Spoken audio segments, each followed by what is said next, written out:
So if you want to completely transform your life this year, the absolute worst thing you can do is quit your job, move to Bali, and try to start over. Right, which sounds completely backwards to how we usually think about it. It really does. Mm. Because, I mean, when we think about someone making a major life pivot, we are culturally conditioned to picture this dramatic movie montage. Oh, absolutely. The grand exit. Yes. You march into your boss's office, you throw a box of desk plants into the trunk of your car, you break off some stagnant relationship, and suddenly, you're standing on a mountaintop staring at a sunset. Cue the indie folk music. Exactly. We crave that aesthetic of a clean break because it's loud, it's visible, and, well, it's entirely external. But the problem with the movie montage is that you still pack your own psychology in your suitcase when you move to Bali. Right. You can't leave your brain at the airport. You really can't. You bring the exact same internal wiring to that mountaintop.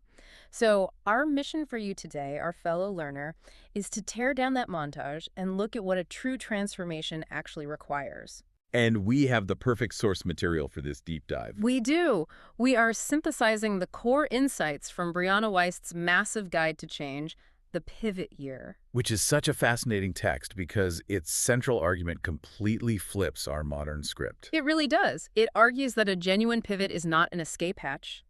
It is a profoundly quiet, entirely internal, and honestly a highly uncomfortable shift. Yeah, and to be clear, we aren't going to just sit here and read a list of daily affirmations to you. No, definitely not. We're going to bypass the inspirational fluff and dig into the actual psychological mechanics of how human beings change. Because that's where the real work is. Right. So whether you are feeling stuck in your career right now, navigating a really tough personal transition, or you're just, intensely curious about the psychology of self-sabotage, we're getting straight to the core of how to get unstuck. And to understand how to get unstuck, I think we first have to understand why we feel so lost in the first place. Which brings us to this incredible visual from the text.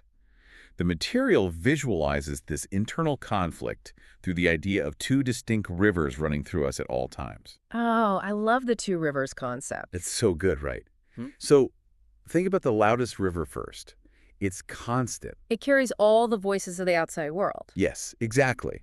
It's the expectations of your parents, the milestones society says you're supposed to hit by age 30, the very definition of success you were handed the moment you entered school. And it has a really strong current. It's very easy to just float down it without even paddling. Right. But then there's the other river. And this one is the quiet, standalone voice of your own inner guide. Which is terrifying for a lot of people because it doesn't have a syllabus. No syllabus, no timeline, no guarantees. Right. And the tragedy of that loud river is that you can follow it for a decade, do everything quote-unquote right, hit all the milestones, and then one day you look down and realize you are holding completely empty hands. You're exhausted from swimming, but you're living a storyline you didn't even write. Which is such a gut punch. Yeah. And that realization, that moment you finally decide to stop swimming in the loud river that forces you into a psychological phase, the text calls the liminal space. The liminal space. Yeah, this is the actual crucible of the pivot right here. It really is. It is the terrifying gap between no longer and not yet. You have finally realized the loud river is leading you nowhere, so you let go of your old coping mechanisms, your old job title, or an old identity. And here's the kicker, the new destination hasn't materialized yet. Exactly. You have nothing left to hold on to, but nowhere clear to land. I was reading that section and thinking, this is exactly like a trapeze artist midair. Oh, that's a perfect analogy. Right. You're swinging on this bar. Let's say it's your current unfulfilling career. To get to the next bar, you literally have to let go of the first one. You can't hold both at the same time. You physically cannot stretch across the entire circus tent. The pivot doesn't happen when you finally grab the new bar. No, it happens in the air. Yes. It happens in the terrifying, completely unsupported, empty air between the two bars. And consider what the human body does when it suddenly finds itself unsupported in midair. We freak out. We completely flail. Our immediate biological instinct is to panic and reach backward for the old bar. Even if we know that old bar was making us miserable. Exactly. Because in that liminal space, our brains confuse what is known for what is right. Wow. Yeah. We confuse what is known for what is right. That's huge. It's a survival mechanism. The challenge of a pivot is forcing your heart to stay open during that free fall. which feels impossible. It feels awful, but you have to endure the discomfort of not knowing long enough for a new reality to take root. Instead of instantly reverting back to your most familiar coping mechanisms just to feel a false sense of safety. Exactly. You have to sit in the not knowing. I buy the trapeze analogy, I really do. Yeah. But honestly, if that space between the bars is supposed to be full of this infinite golden potential, why do I feel the sudden urge to completely ruin my own life the second I get there? Because it's too quiet. Right. Why is self-sabotage the absolute default the moment things start to get peaceful? Well, we fight the liminal space because infinite potential also means infinite uncertainty. Right. When the noise of the loud river stops, the quiet forces you to hear things you've been actively drowning out for years. Like all those unresolved issues. Exactly. We tend to overwork, scroll endlessly on our phones, or just numb ourselves because the quiet is way too confronting. It demands an answer. It does. And we usually view our resistance and our bad habits as these monstrous, evil forces, these internal demons we have to conquer with sheer willpower. Like we have to go to war with ourselves. Right, but the text offers a radical reframing here. It argues that if you find the courage to actually stare your inner demons in the eyes, they dissolve. Because they aren't monsters. They aren't monsters at all. They're crying children just asking you to set them free. See, I have to admit, I'm struggling a bit with the idea that self-sabotage is just a scared child. Well, when I procrastinate on a massive project, or, I pick a stupid fight in a relationship that is otherwise going really well, it doesn't feel like my inner child needs a hug. It feels like you're just messing up. It feels like a total lack of discipline. Mhm. Like, how is blowing off my responsibilities or ruining a good thing a survival mechanism? I get that. It absolutely feels like a discipline problem on the surface, Mhm.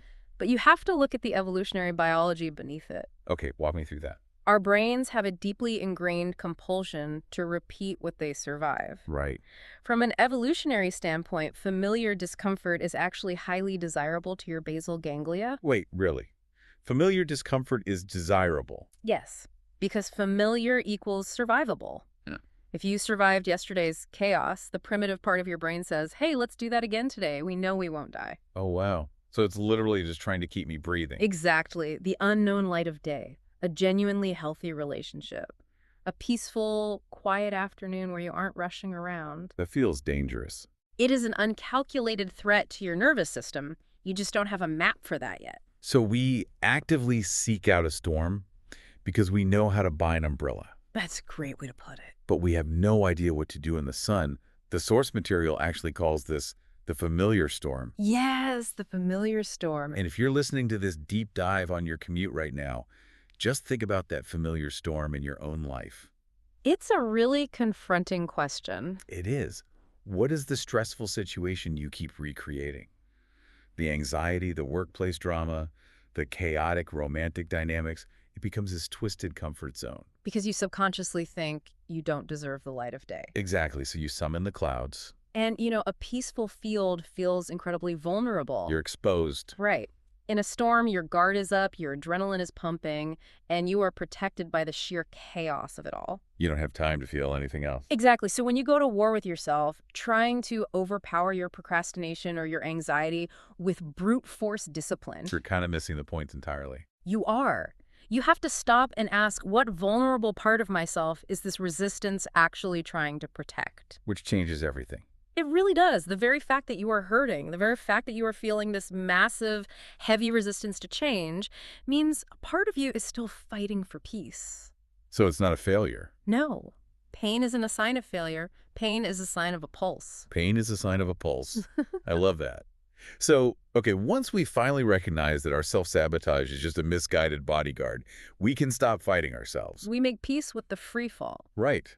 But then, and this always happens, the next massive obstacle to a life pivot usually comes from the I outside. don't like the external world. Yeah. We get our internal house in order, we ask the universe for the new job or the new city, and life just flat out rejects us. It doesn't move at the pace we demanded. External resistance is where I think most people just throw in the towel on their pivot entirely. It's so common. You put yourself out there, the world says no, and you immediately take it as a final, crushing judgment on your personal worth. Right, you assume you weren't meant to swing to the new trapeze bar after all. It's like, oops, guess I should have stayed at the old job. But the text offers an incredibly empowering reframe for this exact moment. It does, and it completely shifted my perspective. Mm. It argues that when you ask life for something and it says, but not with them, or but not like this, or but not here, that isn't rejection. It's a redirect. It is redirection. You cannot ask for a big life and keep fighting for a smaller one to stay. Such a powerful line. If something is being removed from your path, it's making space. And this brings us to a much broader psychological hurdle, which is our relationship with time. Oh, time. We are so obsessed with timelines. We really are. We view our lives through a very narrow, highly localized lens. Yeah. So we think a delay or a hiccup is a chaotic universe actively punishing us, or we think our own incompetence is screwing up our perfectly laid plans. We demand that our timeline be honored right now. Exactly. But the material suggests what it calls an intelligent timeline. An intelligent timeline. Right. The delays, the detours, the misconnections, they aren't a mistake. The delay is the exact mechanism that ensures you arrive just on time. You know what that reminds me of? It's just like a smartphone's GPS rerouting you in real time. Oh, yeah. How so? Well, you're driving, following the blue line on the highway, and suddenly the app takes you off the exit and dumps you onto some weird, winding back road. Then you immediately panic. You feel lost, you feel frustrated, you're banging the steering wheel thinking the app is broken, and you're going to be late. But it's actually saving you. Exactly. The system is actually steering you around a massive 10-car pileup that you just can't see from where you're sitting in traffic. Because the system has a higher vantage point. Right. It sees the whole map. And we completely lack that higher vantage point for our own lives. We really do. And because we can't see the whole map, we cause ourselves immense, paralyzing anxiety. Oh, the future anxiety is so real. It's crippling. We sit in our current reality, looking at a potential problem 5 or 10 years down the road, and we try to figure out how we are going to handle it right now. Yes. We project our current, unequipped selves into a future crisis. Which is mathematically unfair to yourself. It's terrifying. Yeah. Like, my current self gets overwhelmed by a busy inbox on a Tuesday. Right.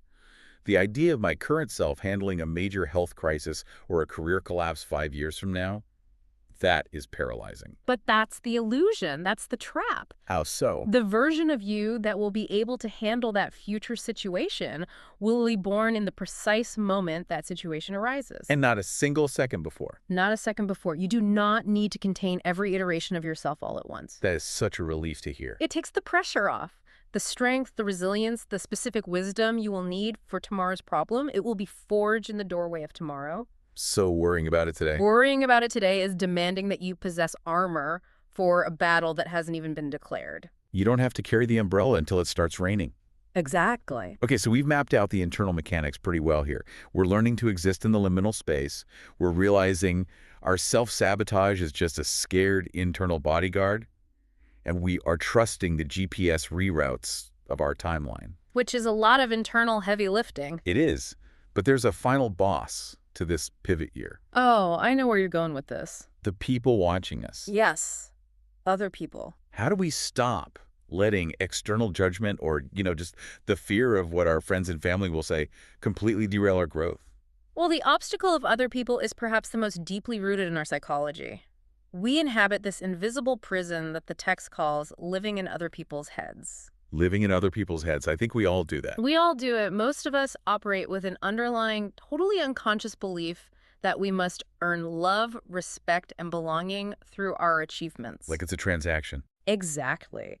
So instead of discovering our own reality and following that quiet inner river we talked about earlier, we spend our energy constructing an image. A PR campaign. Yes. We curate a highly edited version of ourselves that we think the world will applaud. And when you're busy managing a PR campaign for your own life, you aren't actually living it. You're just managing optics. And then we compound the issue by judging others. Oh, this part of the book was so convicting. It really calls you out. The text points out a fascinating psychological mirror.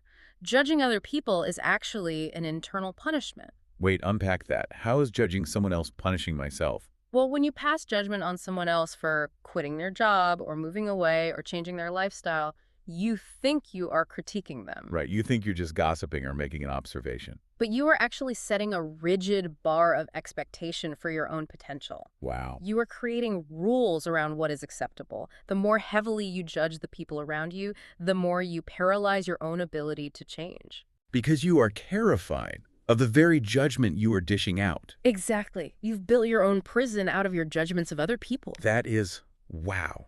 So the key to escaping the prison of other people is essentially a two-step process. Right. Stop assuming love is something you earn through a performance, and retire from your self-appointed role as the judge of everyone else's life. If you can clear that deck, you can actually get to work. But I want to get intensely practical here for a second. Sure. Because after all this deep psychological unearthing, what is the actual doing of the pivot? If I'm listening to this and I'm convinced, how do I pivot today? Right now? Well, this is where expectations really clash with reality. Oh, The yeah? actual doing of the pivot is aggressively mundane. Aggressively mundane. Yes. It is the exact antithesis of the movie montage we discussed at the start. So no sweeping things off my desk. No dramatic music. You don't overhaul your life in a weekend. True change is built through invisible micro-movements. Micro-move. Right. If you want to move it out of your head, the text advises doing just one single thing differently today. Just one. Just one. Drink tea instead of coffee. Take a different route to work. The pivot is constructed in the smallest possible choices, anchored entirely in the present moment. Wait, walk me through that. How does swapping coffee for tea or like taking a different street to work translate into a massive life pivot? It sounds too simple, right? It does. If the change is that subtle, how do I know I'm not just tricking myself while my life stays exactly the same? It comes down to the mechanics of invisible momentum. Invisible movement. Okay. The text actually outlines a specific equation for how human compounding works. Oh, I remember this. It states that thought meets intention. Intention meets feeling. Feeling meets choice. Choice meets action. Action meets consistency. And consistency meets time. Okay, let's slow down and break that formula down because that's a lot. It is a lot. Thought to intention to feeling to choice to action to consistency to time. Practically speaking, how does a feeling actually translate into a choice in a real high-stress moment? Let's use a real-world example. Say your familiar storm, your bad habit, is snapping at your partner when you're stressed. Okay, very relatable. The old habit is immediate action. You feel stress, you snap, there's no gap. Right, autopilot. To change that, you introduce a micro-movement. The thought is recognizing you are stressed. The intention is wanting a peaceful evening. Got it.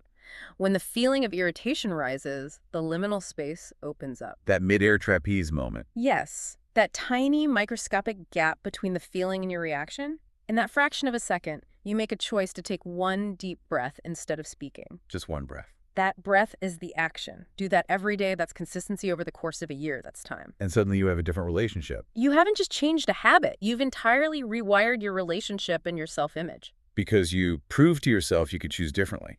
You don't wake up entirely different. You don't shed your skin overnight.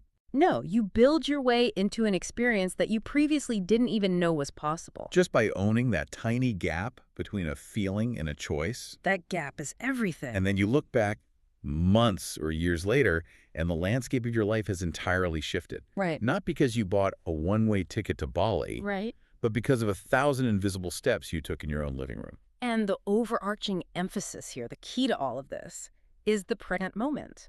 Yeah. Now.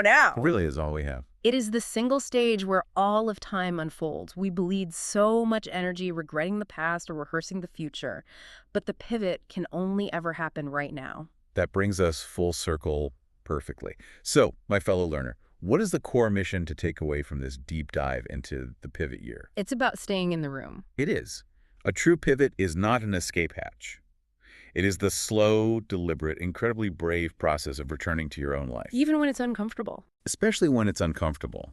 It requires hanging out in that liminal space, suspended in midair, without panicking and grabbing for your toxic comfort zones. It means looking at your self-sabotage and realizing it's just a misdirected survival mechanism. Right. It means trusting the reroutes of your life's GPS, knowing you absolutely do not need the armor for tomorrow's battles today. And ultimately, it means making tiny, authentic choices in the now, completely free from the prison of performing for other people. We spend so much of our lives pushing ourselves, punishing ourselves, and just waiting until we reach some flawless, idealized state to finally be happy. We really do. But consider this. What if the real growth, the real quote-unquote glow-up, isn't about waiting until you transform into the most perfect version of yourself? Yeah. But what if it happens the exact moment you finally begin to care for the person you are right now? Take that thought with you, learner. We'll catch you on the next deep dive.